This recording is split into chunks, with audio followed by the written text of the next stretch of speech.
Mari dengan semangat kita masuk dalam hadirat Tuhan dalam pujian dan penyembahan kita.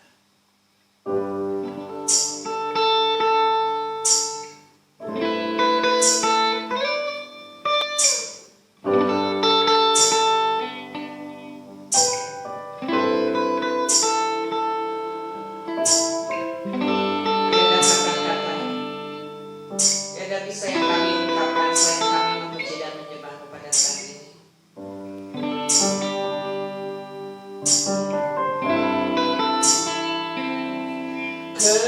Kekudusanmu Bapa, pengorbananmu Yesus, penghiburanmu Roh Kudus, membuatku terpesona.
Terpujilah namamu Tuhan Yesus, Engkau Allah yang kudus, Engkau Allah yang maha mulia.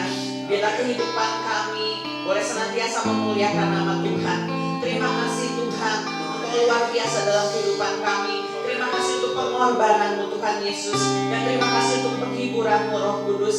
Biar di saat ini apapun keadaan kami mau terus meninggikan Engkau, kami mau terus memuji dan menyembah nama Engkau. Biar pada saat ini hati kami juga boleh diliputi sukacita, karena kami akan menerima kebaikan Tuhan lewat firman-Mu Tuhan Yesus. Pada saat ini urapi setiap hati kami, dan juga kami percaya hamba-Mu yang akan menyampaikan firman-Mu. Tuhan sudah utus Tuhan Yesus untuk membagikan berkat firman-Mu pada saat ini. Terima kasih Tuhan, dan kami percaya bahwa benih firman Allah itu akan menjadikan kami boleh semakin kuat, semakin lagi mencintai Tuhan. Terima kasih Tuhan, kami siap untuk menerima firman-Mu di dalam nama Tuhan Yesus. Kami berdoa dan mengucap syukur. Haleluya. Amin. Amin. Amin. Hari ini firman Tuhan akan dilayani oleh Pastor Helbert. Rejoice. The Week Worship Community. Yang terutama saya ucapkan terima kasih kepada pimpinan Bapak Nathanael beserta istri yang telah memberikan waktu kepada saya dari Gereja GBS Pasirian untuk membagikan firman, untuk menjadi berkat bagi setiap anggota Middle Week Worship Community ini. Saya tidak akan panjang lebar, saya akan coba untuk mempersingkat apa yang saya akan jelaskan. Kita sama-sama akan belajar. Berbicara tentang hadirat Tuhan, itu bisa di mana saja. Tetapi yang saya mau utamakan adalah hadirat Tuhan kita hadirkan di dalam gereja dan di rumah. Itu yang akan kita bahas pada malam hari ini. Hadirat Tuhan itu lebih dari sekedar perasaan.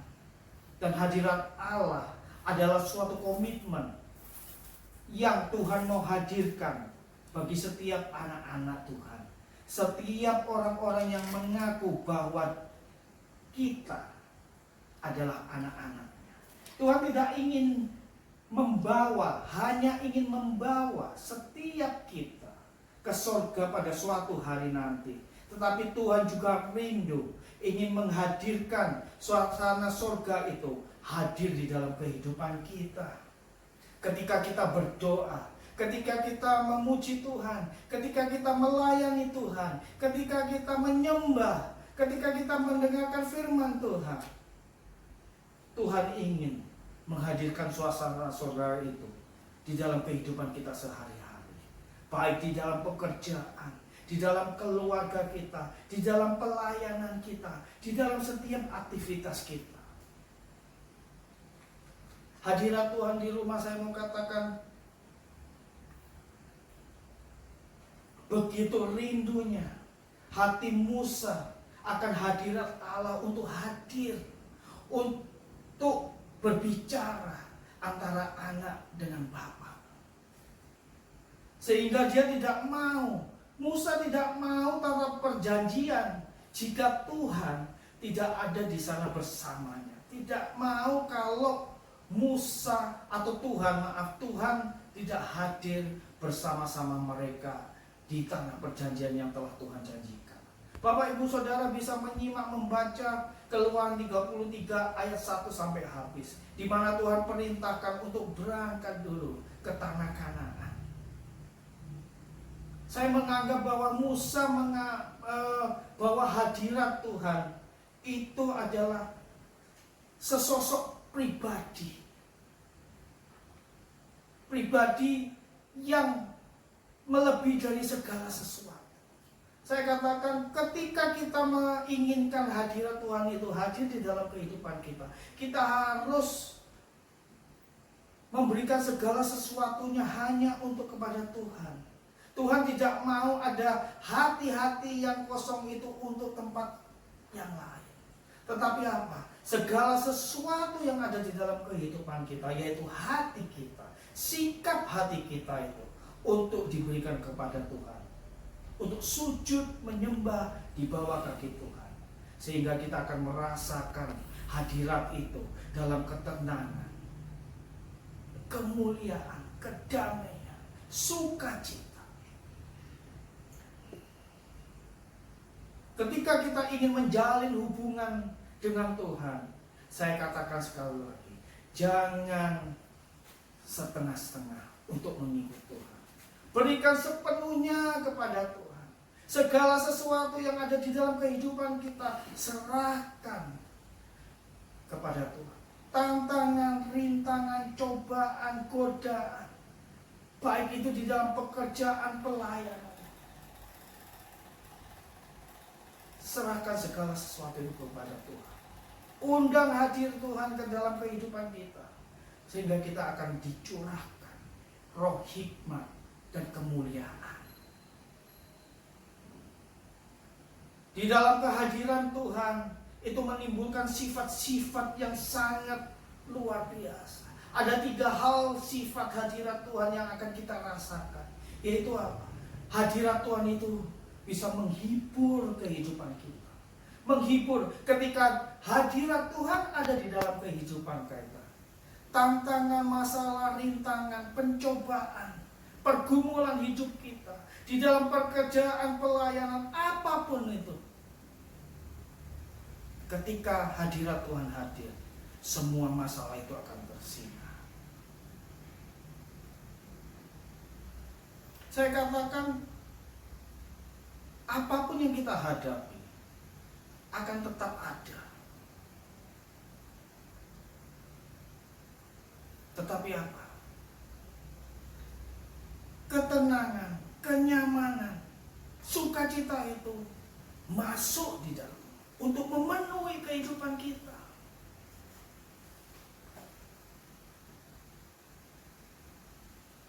Dia akan selalu memberikan penghiburan. Yang kedua, memenuhi. Hadirat Allah itu selalu memenuhi setiap hati orang-orang yang selalu datang dengan kesungguhan hati, dengan kerendahan hati, dengan sikap hati yang benar-benar mengabdi kepada Bapa.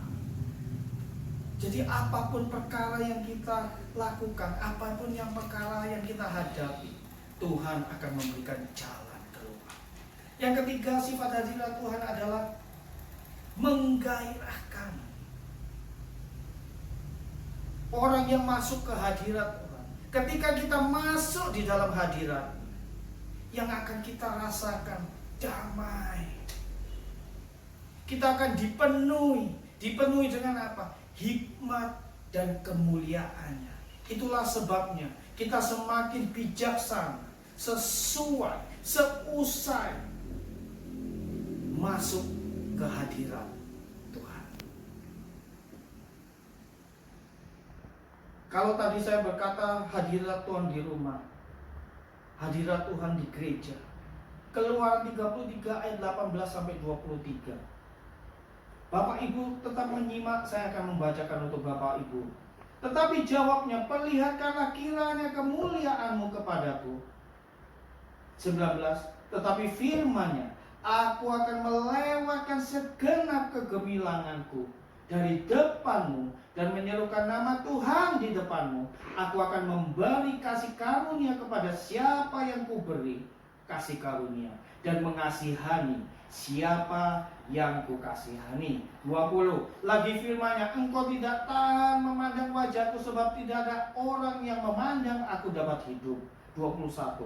Berfirmanlah Tuhan, ada suatu tempat di dekatku, di mana engkau dapat berdiri di atas gunung batu.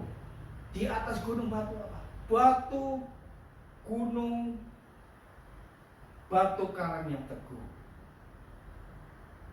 Gereja di sini saya katakan bukan hanya mengalami kehadiran Allah, tetapi juga kemuliaan Tuhan. Bukan hanya mengalami kehadiran Allah, tetapi kemuliaannya Bapa. Ketika kita tidak mengalami kemuliaan, maka apa? Sia-sialah orang yang hanya kita datang ke gereja, beribadah, mendengarkan firman Tuhan, pelayanan.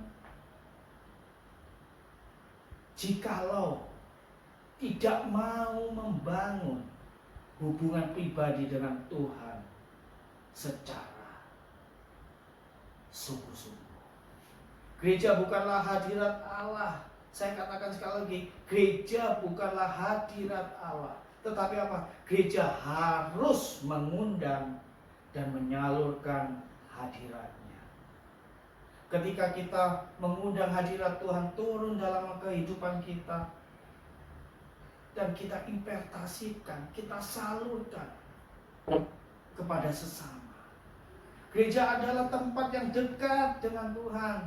Makanya kita diajak, disuruh Tuhan untuk mengabarkan Injil, untuk memenuhi seluruh permukaan bumi ini, untuk memenangkan jiwa. Karena apa? Disitulah gereja fungsinya adalah untuk apa? Mendekatkan setiap manusia-manusia, anak-anak yang ingin bersekutu dengan Tuhan. Untuk apa? Mengaku dosa dan menyembah kepada kemuliaan. Fungsi gereja adalah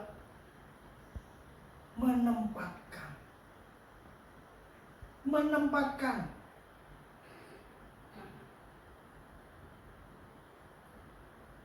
di mana ada suatu perkumpulan, kita telah mendapatkan apa? Jemaat atau sesama kita, yaitu saling apa?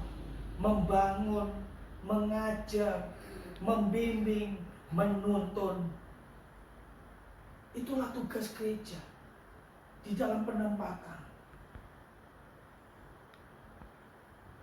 Di ayat 22 mengatakan, Keluaran 33 ayat 22, apabila kemuliaanku lewat, maka aku akan menempatkan engkau dalam lekuk gunung itu, dan aku akan menudungi engkau dengan tanganku sampai aku berjalan lewat. Itulah fungsi gereja. Yang kedua adalah tempat perlindungan.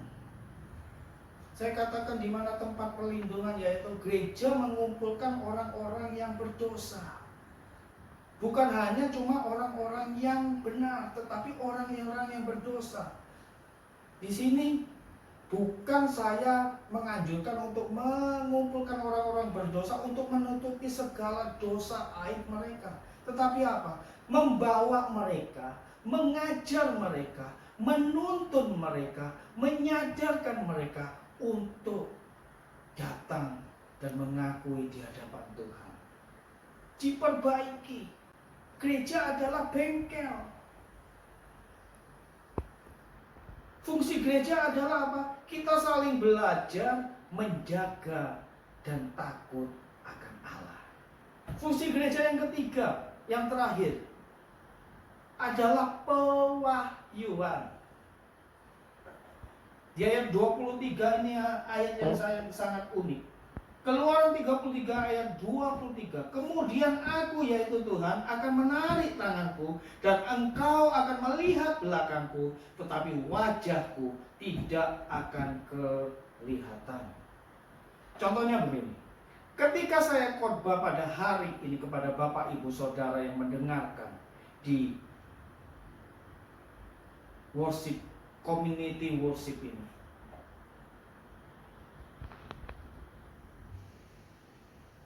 Bapak Ibu mendengarkan setiap apa yang saya katakan, apa yang saya utarakan.